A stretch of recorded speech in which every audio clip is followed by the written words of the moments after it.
நம்முடைய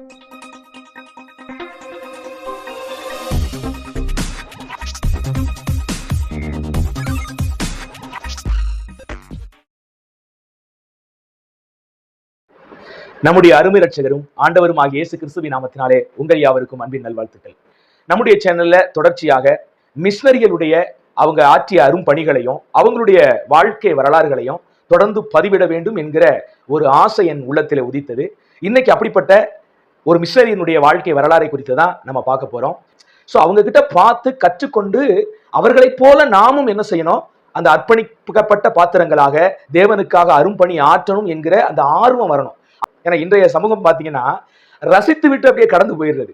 பைபிள்ல ஒரு தானியல் இருந்தாருங்க, அப்பா ஜெப வீரனுங்க. தாவீது இருந்தாருங்க, செம வொர்ஷிப் வீரனுங்க. பவுல் இருந்தாருங்க, என்னமா ஒரு ஊழியக்காரன், இப்படின்னு போயிடுறாங்க. ஆனா பவுல் அடிகளுடைய அந்த ஊழிய பணியையும் அர்ப்பணிப்பையும் அவருடைய ஓட்டத்தையும் பார்த்து நீங்களும் என்ன செய்யணும், கிறிஸ்துவுக்காக ஓட ஊக்கமாகணும். தாவீதை பார்க்கிற நீங்க தாவீதை போல நானும் கர்த்தரை உண்மையாய் தொழுது கொள்ள வேண்டும், ஆராதிக்க வேண்டும் என்கிற ஆர்வம் ஏற்படணும். தானியேலை பார்க்கிற நீங்கள் தானியேலை போல நானும் ஒரு நல்ல ஜெபவீரனாய் இருக்க வேண்டும் என்று ஆர்வத்தோடு ஜெபிக்க ஆரம்பிக்க வேண்டும். அப்படி அவங்களை பார்க்கணும். சும்மா அவங்கள ரசித்து விட்டு பார்க்கிற ஒரு கூட்டம் தான் இன்னைக்கு பெருக்கெடுத்து காணப்படுகிறது. சொன்னீங்க அப்படி இருக்கக்கூடாது. கடவுளுக்கு உங்களை தத்தம் செய்ய வேண்டும். நீங்களும் பிரயோஜனமுள்ள பாத்திரங்களாக, நீங்களும் ஒளி வீசும் சுடராக, ஜொலிக்கிற நட்சத்திரங்களாக தேவனுக்கு பணியாற்ற வேண்டும் என்பதற்காகவே இந்த வீடியோவை தயார் பண்றோம். இன்னைக்கு நம்ம சகோதரி அனுஷியா அவங்க வாய்ஸ்ல என்ன செய்வாங்க, ஒரு மிஷனரியினுடைய வாழ்க்கை சரித்திரத்தை உங்கள் முன்னால வைப்பாங்க. ஆர்வத்தோடு பாருங்க, பக்தியோடு கூட பாருங்க. நீங்களும் அவங்கள போல கர்த்தருக்காக எதையாவது ஒரு பகுதியில ஒரு பெரிய பங்காற்றுங்க. கர்த்தர் உங்களை உயர்த்தட்டும். God bless you. இன்னைக்கு நாம பார்க்க போற மிஷனரியோட பெயர் டாக்டர் ஐடா ஸ்கடர்.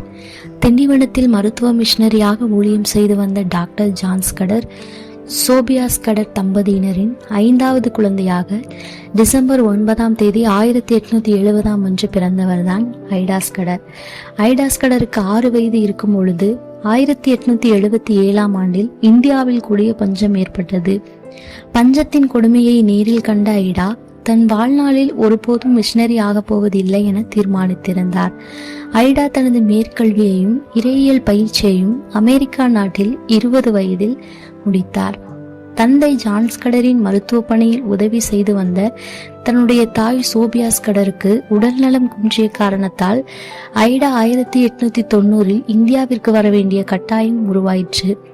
கடல் மார்க்கமாக சென்னை துறைமுகத்தை அடைந்த ஐடாவையும் அவரது சகோதரன் காரியையும் அழைத்து செல்ல அவரது தந்தை ஜான் ஸ்கடர் துறைமுகம் வந்திருந்தார். துறைமுகத்திலிருந்து மாட்டு வண்டியில் பயணம் செய்து திண்டிவனத்தில் உள்ள கூரை வைந்த மிஷன் வீட்டுக்கு வந்தனர். பாமர மக்கள் இவர் இருவரையும் ஒரு மருத்துவராக எண்ணினர். மருத்துவ சிகிச்சைக்காக மிஷன் வீட்டுக்கு வரும் திண்டிவன மக்கள் ஐடா ஸ்கடரை மிஸ்ஸியம்மா என்று அழைத்தனர். 1870ஆம் வருடம் நள்ளிரவை நெருங்கும் நேரம் கதவை யாரோ தட்டும் சத்தம் கேட்டு கதவை திறந்தார் ஐடா. சிம்னி விளக்கின் ஒளியில் ஒரு இஸ்லாமியர் பதற்றத்துடன் காணப்பட்டார். மிஸ்ஸியம்மா, நீங்கள்தான் என் மகளை காப்பாற்ற வேண்டும், தலை பிரசவம், வலியால் துடிக்கிறாள் என்று அவர் மன்றாடினார். ஐடாவோ, நான் டாக்டர் இல்லை, பிரசவம் பார்க்க எனக்கு தெரியாது, இருங்கள், அப்பாவை எழுப்புகிறேன் என்றவாறு மாடி அறைக்கு செல்ல திரும்பினாள். அந்த மனிதனோ, வேண்டாம் மிஸ்ஸி, அவரை எழுப்ப வேண்டாம் என்று கூறி தடுத்தார். ஒரு முஸ்லிம் பெண்ணுக்கு ஆண் பிரசவம் பார்க்க எங்களின் வேதத்தில் இடமில்லை, அதைவிட அவள் செத்தாலும் பரவாயில்லை, நான் வருகிறேன் தாயே. கைகள் கூப்பி விடை பெற்று இருளில் மறைந்து போனார். அதிக நேரம் ஆகவில்லை, மீண்டும் கதவு தட்டப்பட்டது. அவர் ஒரு இந்து. வணக்கம் கூறிவிட்டு, மிஸ்ஸியம்மா, என் மனைவி பிரசவ வழியால் துடிக்கிறாள், உடனே என்னோடு வாருங்கள் அம்மா, அந்த 2 உயிரையும் காப்பாற்றுங்கள் தாயே. அவரும் கெஞ்சினார். மீண்டும் அதே பதிலைத்தான் ஐடா கூறினார். ஐடா தந்தையை அழைக்கவா என்று கேட்டாள். ஆனால் அந்த மனிதனோ, வேண்டாம் தாயே, எங்கள் சாஸ்திரத்தில் அதற்கு இடமில்லை, என் மனைவி செத்தாலும் சாகலாமே தவிர ஓர் ஆண் அவளுக்கு பிரசவம் பார்க்க முடியாது தாயே. அவரும் ஏமாற்றத்துடன் திரும்பினார். மீண்டும் கதவு தட்டப்படும். அவரும் ஒரு இந்துதான். மறுநாள் மாலையில் வீதியில் ஒன்றன் பின் ஒன்றாக 3 சவ ஊர்வலங்கள் சென்று கொண்டிருப்பதை பார்த்தார். அந்த மூவரும் பிரசவ சிக்கலில் இரவில் இறந்து போன பெண்மணிகள் என்பதை தெரிந்து கொண்ட பின் மனம் விரும்பினார்.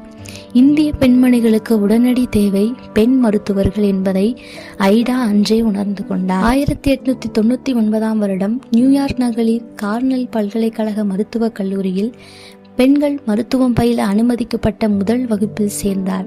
தேர்ச்சியுற்று மருத்துவரான உடனே தமிழ்நாடு திரும்பி மருத்துவ பணியை குறிப்பாக பெண்களுக்கு செய்ய வேண்டும் என்ற ஆர்வம் கொண்டார். அவரது ஆர்வம் கண்டு மான்ஹாட்டன் நகரைச் சேர்ந்த வங்கியாளர் ஷெல் என்பவர் தமிழ்நாட்டு பெண்களின் நலனுக்காக 10,000 அமெரிக்க டாலர்களை அவர் மனைவியின் நினைவாக ஐடாவிடம் வழங்கினார். ஐடா தமிழ்நாடு திரும்பிய போது அவரின் தந்தை வேலூரில் மருத்துவ பணியில் ஈடுபட்டிருந்தார். 1900 ஆண்டில் அவரின் தந்தை ஜான்ஸ்கடர் மரணம் அடையும் வரை அவருடன் இணைந்து மருத்துவ பணியை திறம்பட செய்து வந்தார். தந்தையின் மரணத்திற்கு பின் மருத்துவ பணியின் முழு பொறுப்பையும் ஐடா ஏற்றுக்கொண்டார்.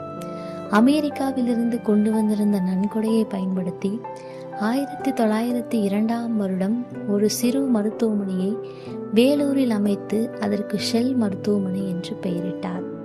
சிகிச்சையும் மருந்துகளும் இலவசமாக தரப்பட்டன.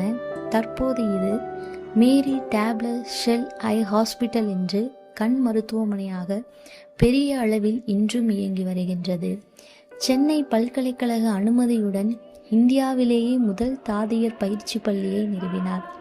இன்று வரை பெண் கல்விக்காக விழிப்புணர்வு பிரச்சாரம் செய்ய வேண்டிய சூழ்நிலையில் நாம் இருந்து கொண்டிருக்கும் நிலையில் அரசு அனுமதியுடன் சென்னை பல்கலைக்கழக அங்கீகாரத்துடன் 1918 வருடத்திலேயே பெண் மருத்துவர்களை உருவாக்க மருத்துவக் கல்லூரி நிறுவி பெண் கல்வியில் புரட்சி செய்தார். இதுவே கிறிஸ்தவ மருத்துவக் கல்லூரியின் ஆரம்பம். 1945 ஆண்டில் மருத்துவக் கல்லூரியில் ஆண்களும் சேர்த்து கொள்ளப்பட்டனர். 1952 வருடம் உலகின் சிறந்த 5 டாக்டர்களில் ஒருவராக டாக்டர் ஐடா சோபியாஸ்கடர் தேர்ந்தெடுக்கப்பட்டார். தமிழகத்தில் பரவலாக காணப்பட்ட பிளேக், காலரா, தொழுநோய் ஆகியவற்றிலிருந்து மக்களை காப்பாற்ற போராடினார். அவரை பாசத்துடன் ஐடா அத்தை என்றே அழைத்தனர்.